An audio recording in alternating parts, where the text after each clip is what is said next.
갔을 때 이야기입니다. 중고등부 아이들과 6개월 동안 제자훈련을 했어요. 굉장히 긴 기간이었죠. 그래서 또 그 마지막 단계로 제자훈련이 마치는 단계로 이렇게 아울리치를 가자 해서 이렇게 단기 선교를 다녀왔어요. 많은 시간 기도했고 또 준비도 많이 했습니다. 그래서 많은 기대를 가지면서 비행기를 탔습니다.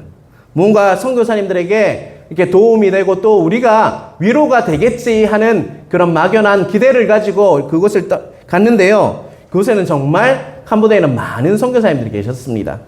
여러분, 선교지에 가면 굉장히 많은 선교사님들이 지금도 열심히 사역하고 계십니다. 꼭 기도해 주시길 바랍니다. 네. 특별히 쓰레기 마을에는요, 더 많은 선교사님들이 있었어요. 쓰레기 마을 가보신 분도 있을 건데 정말 힘듭니다. 그 땅. 그 벌레도 많고요. 특별히 비린내, 물비린내는 진짜 지금도 생각하면 비위가 상할 정도로 굉장히 처음에는 너무 힘들었어요. 근데 그곳에 많은 이렇게 선교사님들 계시더라고요. 그래서 아이들과 중고등부 아이들과 같이 갔는데 정말 아이들이 그곳에서 은혜를 정말 많이 받았어요. 그래서 어떤 은혜를 받았냐 이렇게 전 몰랐었는데 저녁에 우리가 항상 이렇게 단기 선교로 가면 나누는 시간이 있어요. 오늘 어떠했고 내가 이런 은혜를 받았습니다. 나누는 시간이 있는데 아이들이 정말 짠 듯이 똑같은 이야기를 했어요. 내가 얼마나 좋은 곳에서 얼마나 정말 잘 살고 있는지 이곳에서 정말 알았습니다. 이렇게 이야기하는데요. 그냥 이야기하는 것이 아니었어요. 눈물이 글썽글썽하면서 막 너무나 힘든 땅에서 이렇게 있다 보니까 자기들도 내가 살고 있는 곳이 진짜 좋은 곳이구나. 내가 어머니 아버지가 정말 나에게 정말 잘해주고 계시구나 라고 느끼면서 이렇게 계속 똑같이 고백을 하는 겁니다. 그래서 저도 사역자 입장에서 아이들이 참 은혜를 받아서 참 감사하구나 라고 느꼈어요. 그리고 저에게는 그곳에서 정말 더 큰 울림이 하나 있었습니다. 쓰레기 마을에 계신 선교사님들이요, 저를 볼 때마다 이 말을 하는 거예요. 강도사님, 그때 제가 강도사였습니다. 강도사님, 이곳에는요 정말 큰 누림이 있습니다. 이 말을 한 분이 하면 괜찮은데요, 만나는 사람마다 마치 짠나 이런 생각을 했어요. 똑같이 큰 누림이 있습니다. 그렇게 이야기하고 강도사님도 누리셔야 합니다. 누리셔야 합니다. 정말 귀에서 이렇게 못이 박힐 정도로 계속 그 말을 하는 거예요. 제가 사역을 하면서요, 원래 평신도 선교사였죠. 그런데 사역자로 나서면서 하나님 앞에서 이전과 달리 굉장히 많이 지쳐있고 또 진과 같이 느껴지는 것이 너무 많았습니다. 솔직히 그 당시에 고백하면요, 너무 힘들었습니다. 그래서 제 머리에 원형 탈모가 너무 심할 때였어요. 정말 이렇게 그냥 원형 탈모가 그냥 심한 게 아니라요, 머리 온 전체가 이렇게 구멍이 한 이만한 구멍들이 한 10개 넘게 있었어요. 그래서 지나가는 사람마다 그렇게 할 정도로 너무 심했어요. 또 심해지니까 눈썹이 빠지더라고요. 원형 탈모가 심하니까. 그래서 그럴 때였는데 제가 기도를 시작했습니다. 근데 기도할 때마다 이런 단어가 자꾸 떠오르는 거예요. 누림이라는 단어가 자꾸 떠오르는 거예요. 그리고 그 선교제를 갔었는데 선교사님들이 강도사님 누리셔야 합니다. 누리셔야 합니다. 이렇게 이야기하니까요, 큰 울림이 저에게 있었습니다. 마치 나의 기도를 하나님께서 들으셨구나 라는 하나님의 응답같이 느껴졌습니다. 사랑하는 성도 여러분, 우리는 예수님을 믿는다고 하면서 왜 우리는요 예수님 안에서 진정한 누림이 없는 걸까요? 여러분 한번 이런 고민을 해보신 적이 있습니까? 내가 예수님을 믿는다고 하면서 왜 이렇듯 슬프고 우울하고 염려하고 걱정하고 왜 이런 마음만 가득한지 혹시 고민해보지 않으셨습니까? 오늘 나눌 말씀을 통해서 나에게 그리고 여러분에게 진정한 누림을 위해서 무엇이 필요한지를 깨달으시는 여러분 되시길 간절히 바랍니다. 창세기부터 요한계시록까지요, 성경 66권을 읽다 보면요, 성경에는 여러 주제들이 있습니다. 여러분들 생각나는 게 있으세요? 이런 주제, 죽음, 그리고 부활, 십자가, 그리고 또 생명과 의인의 고난과 악인의 형통함, 부부 관계, 부모와의 관계, 모든 부분이 다 나와 있어요. 종과 주인의 관계, 많은 주제들이 나와 있어요. 정말 다양한 부분까지 하나님께서는 이런 것까지 말씀하시는 거구나. 성경을 읽을 때마다 저는 그렇게 생각이 됩니다. 그 중에 어떤 주제는요, 어느 한 부분에만 가서 이야기하고 있어요. 그런데 성경 66권을 통해서 계속적으로 말하는 한 주제가 있습니다. 여러분, 그 주제가 무엇일까요, 여러분? 그것이 바로 하나님 나라입니다. 뭐라고요? 하나님 나라입니다. 여러분, 하나님 나라는 어느 한 부분에 다루는 것이 아니라 창세기부터 요한계시록까지 계속적으로 하나님 나라에 대해서 아주 중요하게 다루고 있다는 것을 기억하시길 바랍니다. 또한 예수님의 공생의 사역 중에요, 예수님께서는 하나님의 나라에 대해서 계속적으로 말씀하셨습니다. 자, 누가복음 4장 43절을 우리가 같이 한번 읽어볼까요? 같이 읽겠습니다. 띄워주시길 바랍니다. 예수께서 이르시되 내가 다른 동네들에서도 하나님의 나라 복음을 전하여야 하리니 나는 이 일을 위해 보내심을 받았노라. 예수님께서 왜 오셨다고요? 본격적인 사역을 시작하시면서 하신 말씀인데요. 4장에 보면, 누가복음 4장에 보면 첫 설교가 있어요. 그리고 나서 사역을 시작하고 나서 하신 말씀이 이 말이에요. 그런데 예수님의 본격적인 사역이 있고 갈릴리 해당에서요, 첫 설교가 있은 후에 이 말씀을 하셨습니다. 그런데 뭐라고 말씀하셨죠? 보내심을 받은 이유가 뭐라고요? 하나님의 나라를 전하기 위함이라고 분명히 말씀하고 계십니다. 뭐라고요? 하나님의 나라를 내가 전하기 위해서 왔다라고 우리에게 말씀하고 있다는 것이죠. 복음서를 읽어보면요, 예수님의 설교뿐만 아니라요, 그 예수님께서 대화하시고 또 강의를 하시잖아요. 그런 모든 부분의 그 핵심은요, 바로 하나님의 나라라는 것입니다. 특별히 부활하신 후에 며칠 동안 제자들과 함께 했죠? 40일 동안, 사도행전에 보면 40일 동안 같이 있었다라고 이야기하고 있죠. 그때 중점적으로 가르친 부분이 있습니다. 그게 뭘까요, 여러분? 짬밥으로도 알 수 있잖아요, 여러분. 하나님의 나라입니다. 하나님 나라에 대해서 예수님께서 계속적으로 강의하시고, 심지어 40일 정말 중요한 제자들과 같이 있는 그 기간 동안 뭐에 대해서 이야기하셨다고요? 하나님의 나라에 대해서 집중적으로 가르쳐 주셨다는 것입니다.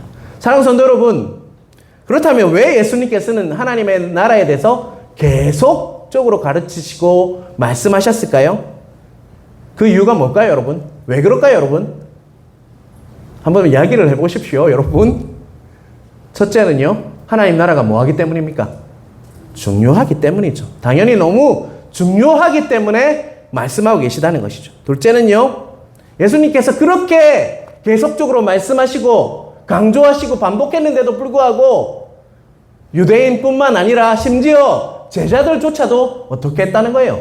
하나님의 나라에 대해서 오해하고 있었다는 것입니다. 잘 알지 못했다는 거예요. 하나님 나라에 대해서 계속적으로 비유를 통해서 계속적으로 설명하시지만 유대인만 그런 것이 아니라 심지어 제자들까지도요, 하나님의 나라에 대해서 오해하고 잘못 알았다는 것이죠. 그래서 예수님께서는 그 공생의 사역 동안 계속적으로 뭘 이야기하셨단 말씀입니까?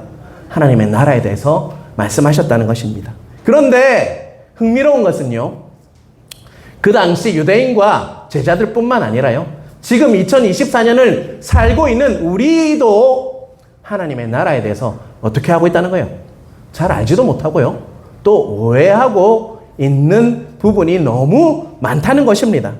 우리는 신앙생활을 하면서 수많은 설교를 듣고요, 또한 수많은 말씀을 읽었습니까? 그렇지 않습니까요? 계속적으로 어떻게 하든 말씀을 읽고 또 설교를 통해서 그 말씀을 상고하는 시간을 가지고 있다는 것입니다. 그럼에도 불구하고 여전히 뭐에 대해서 모르고 있다는 것입니까? 하나님 나라가 어떤 것인지에 대해서 알지 못하고 있다는 것입니다. 우리가 오해하고 있는 두 가지를 제가 이렇게 직관적으로 한번 띄워보겠습니다. 첫 번째는요, 우리 같이 한번 읽어볼까요? 하나님 나라는 하늘에 있다 라고 오해해요. 또 둘째는요, 죽어야지 경험한다. 죽어야지 경험한다. 여러분들도 똑같이 오해하고 있다는 거예요, 여러분. 하나님 나라는 하늘에 있다는 것, 다시 말하면 하나님 나라가 이 땅에는 없고 하늘에 있다는 것입니다. 마태복음에 보면요, 마태복음은 누구를 대상으로 쓴 책일까요, 여러분? 유대인을 대상으로 쓴 책이 마태복음입니다. 그래서 마태복음에는 천국이라는 말이 참 많이 나와요. 유대인들의 그 개념 안에는요, 하나님의 이름을 망령되이 말하지 마라. 몇 계명이죠? 3계명이죠. 10계명 중에 3계명인데 이 말을 지키기 위해서 무단히 노력했습니다. 그래서 하나님이란 말을 잘 쓰지 않았어요. 잘 쓰지 않은 것이 아예 쓰지 않았습니다. 여호와라는 하나님의 명칭이 있죠. 그 말도 그들이 하나님이란 말을 쓰지 않기 위해서 모음만 떼와서 쓴 말이 뭐라고요? 여호와입니다. 그 대신에 여호와란 말을 다 빼고 다른 명칭으로 써요. 그게 아도나이입니다. 다 빼고 아도나이를 썼단 말이에요. 주님이란 뜻을 썼단 말이에요. 주라는 말을 썼어요. 그 말은 뭐라고요? 하나님이란 말을 유대인들은 쓰지 않는다는 거예요. 그러다 보니까 하나님 대신해서 뭘 썼을까요? 하늘이란 말을 썼습니다. 하늘나라. 하늘나라라는 말을 썼어요. 그러다 보니까 뭐가 됐습니까? 그 마태복음에 보면 천국이라는 말로 대체하고 있다는 것이죠. 그런데 특별히 우리나라는요, 중국이 성경을 번역해서 우리나라에 들어왔거든요. 그때 중국 사람들이 어떤 말을 썼냐? 천국 대신에 뭘 썼을까요? 옛날에 많이 썼죠. 우리가 예수님 믿고 천당 간다는 말 쓰지 않았습니까? 천당이란 말을 썼어요. 그러다 보니까 천국이란 말이 뭐 어떤 개념으로 썼죠? 장소적 개념으로 쓰기 시작한 거예요. 그런데 우리가 성경을 읽어보면요, 천국, 하나님의 나라는요, 결코 장소적 개념이 아니에요. 통치권, 다스림, 이런 개념이라고요. 그런데 그러다 보니까 이 땅에는 없고 어디에 있다 생각하는 거예요? 하늘에. 그걸 이원론적인 사고라고 하는데, 그렇다 보니까 그 사고의 영향으로 우리 삶이요, 분리되어 있어요. 신앙생활과 삶이 분리되고 말았어요. 그 이 땅에서 겪는 것과 하늘나라가 분리되어 버렸어요. 이원론적으로 다 생각한다는 거예요. 그리고 교회는 성스러운 곳이고 세상은 어떻다고요? 속된 곳, 더러운 곳이라고 생각해요. 그런데 이 개념을 바꾸지 않으면요, 전도하기 힘듭니다. 그리고 우리가 침투하는 교회, 정말 좋은 교회, 선교하는 교회가 되기 위해서는 이 개념 다 무너져야 돼요. 그렇지 않으면 세상 사람들을 불쌍하다 생각해요. 왜요? 니는 예수님 안 믿으니까. 라는 그런 개념으로 다가서면 절대 그 사람들을 진정으로 사랑할 수가 없어요, 여러분. 이게 문제라는 것입니다. 둘째는요, 우리가 죽어야지 경험하는 것이 뭐라고요? 하나님 나라라 생각하는 거예요. 그런데 성경에는요, 그렇게 말하지 않고 있다는 거 잊지 마시길 바랍니다. 이렇게 푸념할 때가 많죠. 아, 죽으면 다 끝나. 조금만 더 참아. 예수님 오면 다 끝나. 죽으면 다 끝나. 더 견뎌. 이빨 딱 깨물고 견뎌야 돼. 이게 신앙인 줄 알고 믿음이라 생각하고 있다는 거예요. 그렇지 않습니다.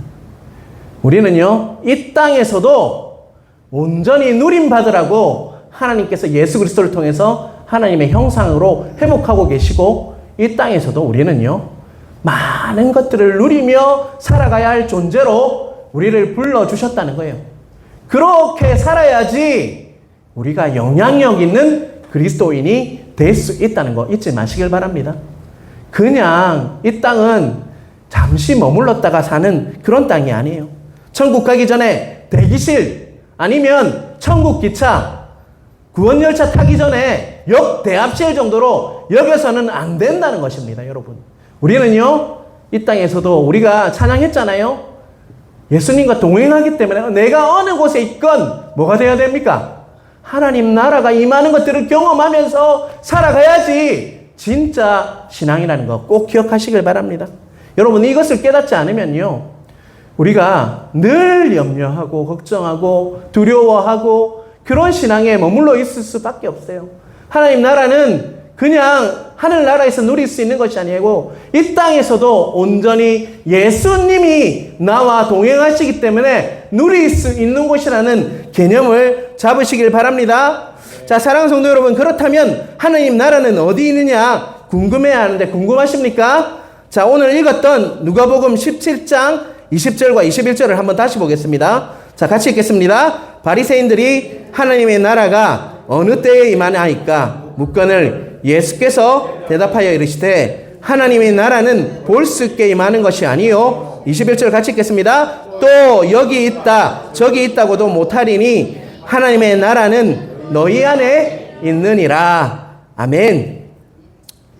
뭐라고요? 하나님 나라는 여기 있다 저기 있다 하는 것이 있다고 하는 것이 아니며 뭐라고요? 우리 안에 있다. 여기서 그런데 안에 있다 이 말은요, 헬라어로 보면 히몬이라는 것을 씁니다. 근데 이 히몬은요, 인이란 말보다 어몽이라는 개념이 더 큽니다. 그러니까 우리 사이에, 우리가 머무는 그 사이에, 우리가 머물러 있는 그 영역 안에 뭐가 임한다는 거예요?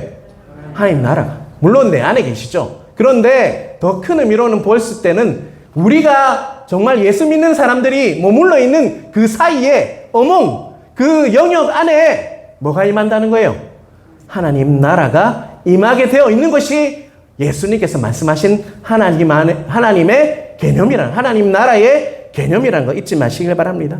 하늘 나라는요, 하늘에 있는 것만이 아니라요, 우리가 머물고 있는 그 사이에, 우리가 예수님 믿는 그 안에 뭐가 있다는 것이에요. 우리가 어디에 있건, 가정에 있건, 학교에 있건, 직장에 있건, 우리가 머무르고 있는 그 사이에 뭐가 임해야 된다는 거예요? 하나님의 나라가 임해야 하는 것이 예수 그리스도께서 우리에게 말씀하신 하나님 나라의 개념이라는 것을 잊지 마시길 바랍니다. 자, 제가 누가복음 4장에 첫 설교를 예수님께서 하셨다고 하셨는데 그 첫 설교를 우리가 보기를 원합니다. 제가 읽겠습니다. 여러분 한번 따라와 주시길 바랍니다. 누가복음 4장 16절 21절을 제가 천천히 읽을 테니까 눈으로 잘 따라와 주시길 바랍니다. 예수께서 그 자라나신 곳 나사렛에 이르서 안식일에 늘 하시던 대로 회당에 들어가사 성경을 읽으려고 서심해 선지자 이사야의 글을 들이거늘 책을 펴서 이렇게 기록된 데를 찾으시니 곧 주의 성령이 내게 임하셨으니 이는 가난한 자에게 복음을 전하게 하시려고 내게 기름을 부으시고 나를 보내사 포로된 자에게 자유를, 눈먼 자에게 다시 보게 함을 전파하며 눌린 자를 자유롭게 하고 주의 은혜의 해를 전파하게 하려 하심이라 하였더라. 책을 덮어 그 말은 맡은 자에게 주시고 앉으시니 회당에 있는 자들이 다 주목하여 보더라. 이에 예수께서 그들에게 말씀하시되 이 글이 오늘 너희의 귀에 응하였느니라 하시니. 특별히 제가 21절은요 다시 한번 읽겠습니다. 이에 예수께서 이르시되 그들에게 말씀하시되 그 이 글이 오늘 너희 귀에 응하였더라. 내가 뭘 강조했죠 여러분? 아닌데요. 오늘이라는 말. 특별히 21절 말씀 보면요. 이 글은 포로된 자가 자유롭게 되고 눈먼 자가 다시 보게 되고 눌린 자가 자유롭게 되는 이 글은요. 하나님 나라의 내용인데 그게 언제라고요? 오늘, 지금, now 응했다라고 말씀하고 있다는 것입니다. 포로된 자가 자유롭게 되는 날이 언제란 말입니까 여러분? 미래입니까? 먼 날, 하나님 나라에 가서입니까? 아니면 지금입니까? 다시 보게 되는 날은요, 눈먼 자가 다시 보게 되는 때는요, 오늘, 지금. 그리고 눌린 자가 자유롭게 되는 것도요, 언제라고요? 우리가 죽고 나서 천국 가서 그때입니까? 아니면 지금입니까? 지금. 하나님 나라는요, 죽어야만 가는 것이 아니라요, 지금 이곳에, 지금 우리가 예배 드리고 있는 이 현장에 충분히 경험할 수 있는 것이 뭐라고 말씀하시는 겁니까? 하나님 나라. 자유롭게 되고 정말 포로된 자가 풀려나면서 정말 자유롭게 되고 눈먼 자가 눈이 다시 뜨게 되는 그 역사가 언제라고요? 천국에 가서요? 아닙니다. 지금 바로 이 시간, now 그것이 경험해야 한다. 누림이 있어야 된다. 라고 말씀하고 있다는 거 잊지 마시길 바랍니다. 예수님께서는요, 오병이어 사건과 귀신 쫓아내는 사건, 그리고 많은 기사들, 장님 바디메오가 눈을 떴죠? 그 사건을 왜 보여주신 것 같습니까? 지금 하나님 나라가 임했다. 오병이어 사건을 통해서 정말 질량 보존의 법칙을 완전히 깨어버리셨잖아요. 그리고 눈먼 자가 눈을 뜨게 되는 사건이 그 기적을 통해서 지금 하나님 나라가 너희들에게 임해 있다라는 것을 말씀하고 있다는 거 잊지 마시길 바랍니다. 그러나 유대인들도 믿지 않았고요. 그리고 심지어 누구조차 믿지 않았죠? 제자들조차 믿지 않았고 우리들 또한 믿지 않고 있는 게 바로 하나님 나라의 개념이라는 거 잊지 마시기 바랍니다. 그런 게 어디 있어? 세상에 사는 것이 다 똑같이 힘들어 어려워 그냥 죽으면 다 끝장나 예수님 오시면 돼 라고 혹시 신앙생활 하고 있지 않으십니까? 그것이 마치 믿음인 양 여러분 하나님 나라가 그런 것인 양 믿고 있는 것이 우리의 오해라는 거 잊지 마시길 바랍니다. 자, 우리 마태복음 24장 32절 33절 하고요. 마가복음 13장 28절 29절을 이렇게 볼 건데요. 여러분의 정말 눈썰미를 한번 테스트 해보겠습니다. 자, 마태복음 24장 32절 33절 한번 눈으로 읽어보시길 바랍니다. 여러분 띄워주세요. 자, 제가 한번 읽어보겠습니다. 여러분 눈으로 확인해 주십시오. 무화과나무 비유를 배우라. 그 가지가 연하여지고 잎사귀를 내면 여름이 가까운 줄을 아나니 이와 같이 너희도 이 모든 일을 보거든 인자가 가까이 곧 문 앞에 이른 줄로 알으라. 자, 마가복음 13장 28절 29절을 또 제가 읽겠습니다. 여러분 눈으로 한번 확인해 주세요. 무화과나무의 비유를 배우라. 그 가지가 연하여지고 잎사귀를 내면 여름이 가까운 줄 아나니 이와 같이 너희가 이런 일이 일어나는 것을 보거든 인자가 가까이 곧 문 앞에 이른 줄 알라. 자, 여러분 마태복음 24장 32절 33절 하고요. 마가복음 13장 28절 29절과 다른 부분이 틀린 그림 찾기 이런 거 있잖아요. 그렇듯이 한번 어떤 부분이 틀린 것 같아요, 여러분? 네, 잘 찾네요. 이 모든 일을 보거든 하고 또 뭐가 틀리죠? 이런 마가복음에 보면 이런 일이 일어나거든과 그것만 틀리고 다른 것은 다 똑같습니다. 근데 33절과 마태복음 33절과 29절에 똑같이 하는 말이 있어요. 이와 같이 너희도 이 모든 일을 보거든 누가 가까이 온 줄 알라고요? 아닌데. 마태복음 말씀인데요. 마태복음 마가복음 말씀요. 마태복음 인자가 가까이 온 줄을 알라라고 이야기하고요. 마가복음도 인자가 가까이 온 줄로 알라 이렇게 이야기하고 있죠. 자, 인자가 누굽니까, 여러분? 예수 그리스도께서 오시면 저 하나님 나라가 온 줄로 너희가 알라라고 이야기하는 거예요. 그죠? 그런데 자, 누가복음을 미리 띄워주신 것 같은데요. 누가복음 21장 29절과 31절을 같이 한번 읽어보겠습니다. 이에 비유로 이르시되 무화과 나무와 모든 나무를 보라. 싹이 나면 너희가 보고 여름이 가까운 줄을 자연히 아나니 이와 같이 너희가 이런 일이 일어나는 것을 보거든 뭐라고요? 하나님 나라가 가까이 온 줄을 알아. 자, 누가복음은요 마태복음과 마가복음과 달리 인자란 말을 뭐로 바꿨습니까? 하나님 나라가 가까이 온 줄로 알라라고 말씀하고 있죠. 이런 일이 일어나는 것을 보거든 하나님 나라가 가까이 온 줄로 알라. 다시 말하면 누가복음은요 예수님 대신에 누구를 쓰고 있다는 거예요? 하나님 나라가를 쓰고 있다는 것입니다. 누가복음을 읽을 때 꼭 기억해야 할 내용이 많은데요. 그 중에 예수님 자신이 뭐라고 이야기하고 있는 겁니까? 그렇다면 인자를 예수님이고 예수님이 하나님 나라로 바뀌었다는 것은 그 말은 뭐예요? 예수님 자신이 뭐라는 거예요? 하나님 나라다라고 말씀하고 있는 것입니다. 바로 예수님 자신이 하나님 나라이다. 그래서 회개하라 천국이 가까이 왔다 할 때 천국은 무엇인 것 같습니까, 여러분? 그러면 예수님께서 누가 한 말이에요? 회개하라 천국이 가까이 왔다. 누가 한 말이죠? 예수님. 세례 요한이 말씀하셨잖아요. 그리고 예수님이 오셨잖아요. 그 말은 천국이란 말을 대신에 하나님 나라라는 대신에 뭘 쓰고 있다는 것입니까? 예수님이라는 말을 쓰고 있다는 것입니다. 꼭 기억하시길 바랍니다. 예수님 자신이 뭐라고요? 하나님 나라다 라고 말씀하고 있습니다. 사랑하는 성도 여러분, 그렇다면 예수님의 그 그리스도를 믿음으로 우리는 뭘 받았죠? 구원을 받았고 내 안에 뭐가 계십니까? 내 안에 누가 계십니까, 여러분?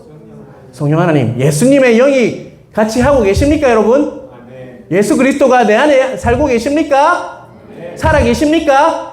예수님께서 여러분과 지금도 동행하고 계십니까?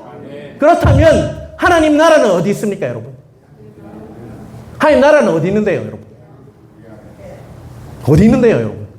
예수님이 내 안에 살아 계시면 예수님을 대신하는 말이 뭐라고요? 하나님 나라고 했습니다. 그렇다면 하나님 나라는 어디 있습니까, 여러분? 내가 어디를 가든지 예수님과 동행하면요, 바로 그 영역이, 그 다스림이 있는 땅이 뭐라는 말입니까? 하나님 나라라는 것을 꼭 기억하시길 바랍니다. 이 개념이 바뀌셔야 합니다, 여러분. 그렇지 않으면 자꾸 이원론적으로 생각을 해요. 직장 따로, 교회 따로, 가정 따로, 교회 따로, 하나님 나라 따로, 내가 사는 것 따로 자꾸 이원론적으로 사고하게 되어 있다는 것입니다. 어느 상황이든지 어느 환경에 있을지라도 예배 시간에만 하나님 나라가 임하는 것이 아니라요, 새벽이 되었건 낮이 되었건 밤이 되었건 시간과 장소와 모든 그런 상황에 관계없이 어떤 사람이 나에게 영향을 주든지 말든지 바로 내 안에 예수님이 계시기 때문에 내가 서 있는 그곳이 뭐라는 말입니까? 하나님 나라가 임한다는 거 잊지 마시길 바랍니다. 왜냐하면 하나님 나라이신 예수 그리스도께서 내 안에 살아 숨쉬고 계시기 때문입니다. 내가 어디에 있든지 하나님 나라를 경험할 수 있다는 것입니다. 그러므로 회사에 가실 때, 그리고 학생들은 학교에 갈 때마다 어디 가든지 어느 때이든지 주와 동행하심으로 말미암아 하나님 나라를, 하나님의 임재가 가득한 것들을 경험해야지 정말 예수님을 잘 믿고 이 땅에서도 천국을 누리며 살 수 있는 비결이라는 것을 잊지 마시길 바랍니다. 자, 우리가 찬송가 설교하기 전에 뭘 불렀습니까? 438장 불렀잖아요. 제가 2번이나 한번 찬양하게 했는데요. 높은 산이든지 거친 들이든지 초가집이든지 궁궐에 있든지 내 주 계신 곳이 뭐라고 이야기하고 있죠? 바로 하나님 나라, 하늘 나라다라고 고백하고 있다는 거 꼭 기억하시길 바랍니다. 또 설교를 끝나고 부를 찬양인데요.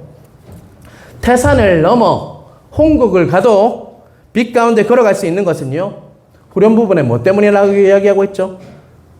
후렴 부분에 이렇게 찬양하죠. 하늘의 영광, 하늘의 영광 이렇게 찬양하잖아요. 내 마음속에 차고도 넘쳐 이렇게 이야기하는데 그게 뭐냐면 하나님이 예수 그리스도께서 내 삶에 오신 그 놀라운 복 때문에 하늘의 영광이고 태산을 가도, 천국에 가도, 태산을 넘어서 천국에 가도 우리는 하나님의 영광을 찬양할 수 있는 자, 그것이 빛으로 오신 예수 그리스도인데 그게 복이다라고 고백하는 것이 바로 태산을 넘어 천국에 가도라는 찬양이라는 것입니다.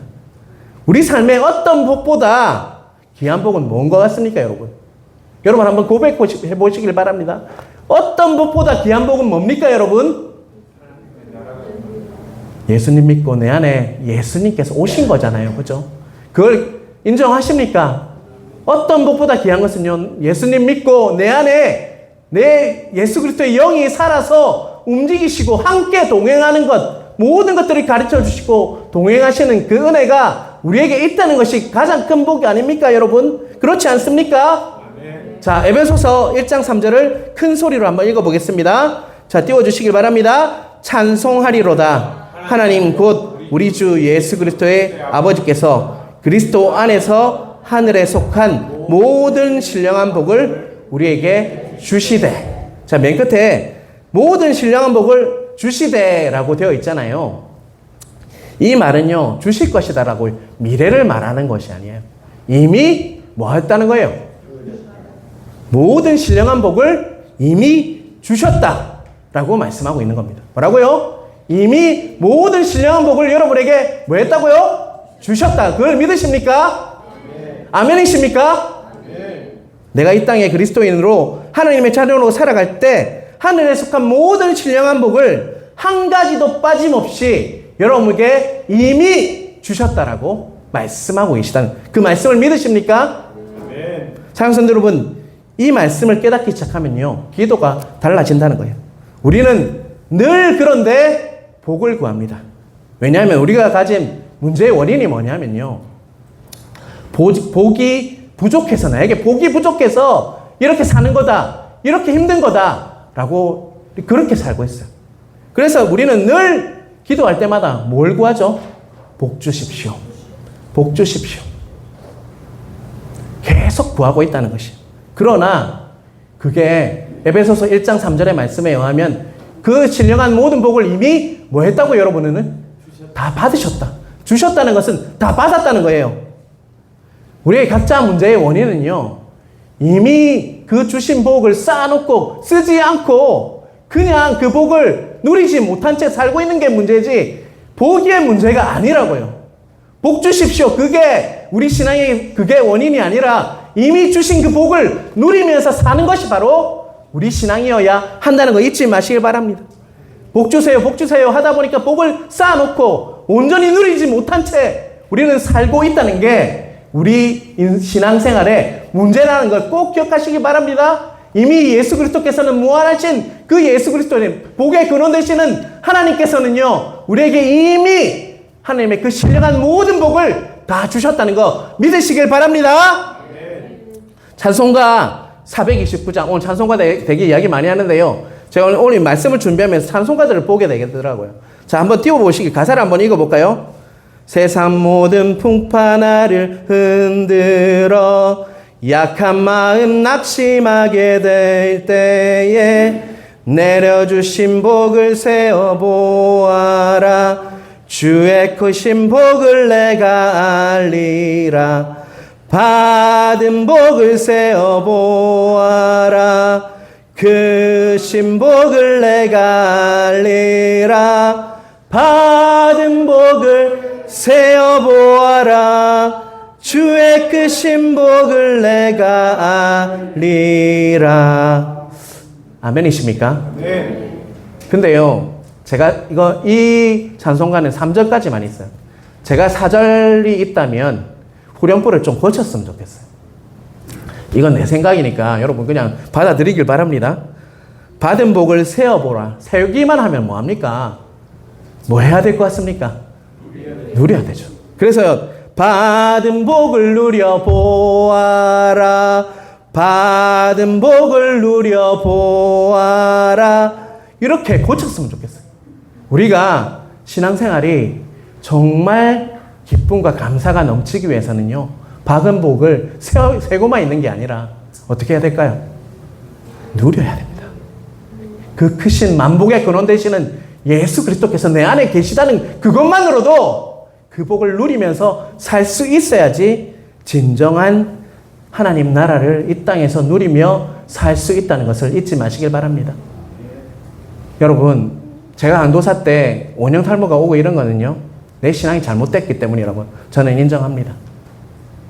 지금도 그래서 참 힘들지만 그럼에도 불구하고 이 말씀을 저에게 주시는 말씀으로 받고 누리려고 결단합니다. 여러분, 예수 그리스도께서 이미 여러분 안에 계신 걸 믿으십니까? 네. 믿으십니까? 네. 그러시면 그 복을 세기만 하는 것이 아니라 누리시며 살아가시는 은혜가 있길 간절히 바랍니다. 네. 하나님 나라이신 예수 그리스도께서 내 안에 계시기 때문에 내가 어디에 있든지 하나님 나라를, 그 임재를 경험할 수 있어야 하는 것이 그 은혜라는 거 꼭 기억하시길 바랍니다. 회사에 가실 때, 학교에 갈 때, 어디에 가실 때든지 주와 동행하심으로 하나님 나라를 온전히 누리시길 바랍니다. 높은 산이든지 거친 들이든지 초가집이든지 궁궐에 있든지 내 주 계신 곳이 바로 하나님 나라라는 것을 꼭 기억하시길 바랍니다. 자, 모로코에 있을 때 외국인 선교사 2명과 함께 모로코 전역을 여행하는 전도 여행을 하는 기간이 있었습니다. 한 달 동안 버스를 절대로 뭐 차를 몰고 다닌 건 아니고요. 다 티켓 끊어서 버스 타고 기차 타고 다니면서 그 여행을 했어요. OM이란 선교단체는 항상 그렇게 선교 훈련을 시킵니다. 그 단체에 속해 있을 때 그렇게 훈련을 했는데요. 여행 말미에 에슈에이라라는 그곳을 방문했어요. 사진 한번 띄워주시길 바랍니다. 자, 3장 정도가 있을 거예요. 한번 띄워주시길 바랍니다. 사진. 자, 에슈에이라는 장소 한번 보시길 바랍니다. 그 다음 장 또 띄워주시길 바랍니다. 그 다음 좀 띄워주세요. 아름답습니까? 안 아름답습니까? 네, 모로코 한번 꼭 가보시길 바랍니다. 카사브랑카도 있고요. 거기 가면 정말 좋아요. 그곳에 있다 왔는데요. 좋은 데 있다 왔네. 이렇게 하지 마시고. 이슬람 지역이라서 힘들었습니다. 예. 근데 이제 여행 말미가 되니까 에슈에이라는 마지막 장소로 간 곳이에요. 그러면 여행 마지막 부분에는 뭐가 꼭 문제가 생깁니까? 돈이 문제가 생겨요. 돈이. 왜요? 이제 쓸 만큼 쓰고 나니까 돈이 없는 거예요. 그래서 그곳에 이제 항상 저렴한 호텔에 자기는 했는데 그래도 더 저렴한 호텔에 갔어요. 그래서 한 4일 동안 이렇게 들어갔어요. 돈을 미리 이렇게 페이를 내라고 하더라고요. 그래서 지불을 하고 우리가 돈이 없다 보니까 그래서 아침에는 그냥 우리 굶자 이렇게 이야기했어요. 그래서 조금 더 일찍 나가서 빠른 점심을 먹자, 아점을 먹자 이렇게 외국인 선교사님들하고 하고 꼭 아침에 배가 너무 고팠지만 어떻게 했을까요? 굶었어요. 굉장히 굶었어요.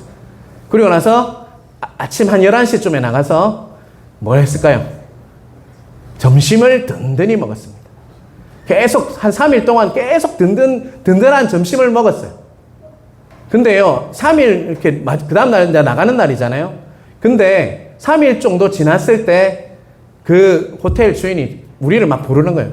와보라는 거예요. 우리가 뭐 잘못했나? 호텔 이렇게 우리가 좀 기도하고 이런 소리가 들렸나? 라고 싶어서 조금 두려워하면서 갔어요. 근데 그 호텔 주인이 이렇게 물어보는 거예요. 왜 너희들은 조식을 먹지 않니? 라는 거예요. 우리 속으로 그랬죠. 사정도 모르고 진짜 돈이 없어 죽겠는데. 근데요, 이렇게 이야기하는 거예요. 우리 돈이 없어서 못 먹어. 이렇게 하니까. 조식 포함인데? 여러분, 이 이야기를 왜 하냐고요? 우리가 신앙생활하는 게 이 땅에서 신앙생활하는 게 마치 그렇듯 신앙생활하고 있다는 거 잊지 마시길 바랍니다. 이미 조식 포함입니다, 여러분. 이 땅에서도 모든 것을 누리게 하셨다고요. 근데 우리의 신앙생활은 어떻습니까? 이 땅에서는 그냥 힘들게 십자가를 지고 그게 중요하죠. 근데 그 십자가에 진다는 의미도 여러분 잘 생각해 보셔야 합니다. 예수 그리스도를 우리 구주로 만났고 우리의 주인 되시는 거 믿으십니까? 아멘. 내 삶의 왕은 다스림은 누가 하십니까? 예수 그리스도께서 하고 계십니까? 그리고 성령님을 통해서 예수 그리스도의 영인 성령님이 여러분 안에 계신 걸 믿습니까? 아멘. 분명히 그것을 깨달으신다면요, 이 땅에서 하나님 나라를 누리시며 살아가는 은혜가 있어야 한다는 거 잊지 마시길 바랍니다. 그러면 그렇지 않으면요, 신앙생활 믿음이 있다고 볼 수가 없어요, 여러분. 이 땅에서도 예수 그리스도와 함께 동행하심으로 여러분이 어디에 서 있건 학교를 가건 여러분이 직장에 있건 어떤 일이 있어도 태산을 넘어 홍곡에 가도 여러분이 하늘의 영광 하면서 살 수 있는 것이 하나님 나라를 온전히 누리며 이 땅에서 누리며 하나님 나라를 임하는 것을 보는 것을 경험하는 신앙생활인 것 꼭 기억하시길 바랍니다. 여러분, 그것을 하지 않으면요, 진짜 신앙생활이 아니에요, 여러분. 제가 볼 때마다 성도님들은 우리 하양중앙교회뿐만 아닙니다. 항상 그래. 저도 그랬고요. 그런데 제가 이런 이야기, 우리 민성이 이름이 하늘 민자에 이룰 성자예요. 제가 기도하는데 나라에게 임하옵시고 라는 마음이 자꾸 들어서 민성이를 하나님 나라가 이 땅에 임하게 해달라고 지었어요. 여러분, 그렇듯이 항상 우리의 기도는요, 바뀌어야 합니다. 내가 복받고 내 자녀 잘 되고 돈 많아지고 그게 옳은 기도가 아니고 뭘 구해야 할 것 같습니까? 하나님 나라가 임하옵시고, 내가 어느 곳에 가건 하나님 나라, 내가 가는 곳에 하나님 나라가 임하게 해주십시오 기도가 바뀌어야 한다고요. 그래야지 내가 사는 그곳이요 하늘 나라가 되고, 정말 우리를 보면서 예수 믿는 역사들이 전도하지 않아도요 하나님 나라가 임하면요 그들이 오게 되어 있습니다. 여러분, 그러한 은혜를 정말 누리시길 바랍니다. 자, 우리 한번 마지막으로 한번 띄워주시길 바랍니다. 또 있다, 여기 있다, 저기 있다도 못하리니 하나님 나라는 어디 있다고요? 너희 안에 있느니라. 우리 오늘 17장 21절 말씀처럼요, 우리가 또 여기 있다, 저기 있다고도 못하리니 하나님 나라는 너희 안에 있느니라. 그것을 꼭 기억하심으로 정말 내 안에 있는 하나님 나라이신 예수님께서 함께 하시기에 내가 서 있는 모든 영역이, 내가 어디에 서 있건, 공무원이건, 그리고 또 영화계건, 문화계건, 어디 있건 우리 자녀들이 자라서 그 서 있는 땅에 하나님 나라가 임하여서 모든 영역이 하나님 나라가 되는 그런 나라가 되게 해주십시오 기도하며 살아가시는 여러분 되시길 간절히 바랍니다. 우리 마지막으로 로마서 14장 17절 한번 같이 읽겠습니다. 하나님의 나라는 먹는 것과 마시는 것이 아니요 오직 성령 안에 있는 의와 평강과 희락이라. 아멘. 하나님 나라가 임한 증거는요, 내가 죽는 겁니다. 내 자가 바닥바닥 마치 생선처럼 움직이는 게 하나님 나라가 임한 게 아니에요. 첫 번째는 다음에 한번 설교를 할 건데요, 내가 죽는 게 첫 번째고요. 그 다음은요, 오직 성령 안에는 있는 의와 평강과 희락이라고 했죠. 하나님 나라는 의는요, 내가 죽으면 내가 새로운 인식이 들어와요. 그래서 내가 하나님을 다르게 바라보기 시작한다는 거죠. 내가 하나님을 사랑하는 존재입니다라는 걸 깨닫고, 내가 하나님 자녀라는 것을 깨닫고, 내가 하나님을 예배해야 할 대상이구나, 또 영광스러운 대상이 하나님이시구나라는 의가 우리 안에 자리 잡습니다. 그리고 그 다음 단계가 뭔 것 같습니까? 의와 평강. 그런 인식이 바뀌어지기 시작하면 뭐가 바뀐다고요? 평강이 앉습니다. 내 안에. 내 평강이 자리 잡아요. 평화. 내 마음에 예수 그리스도가 주인인 걸 알게 되면요, 평화가 또 자리 잡습니다. 그 다음에 뭘까요? 희락. 기쁨이 임한다는 것이죠. 여러분, 정말 예수 그리스도를 정말 제대로 믿으심으로 의와 평강과 희락이 각자 삶에, 여러분이 서 있는 모든 영역에 임하시길 주님의 이름으로 축원합니다.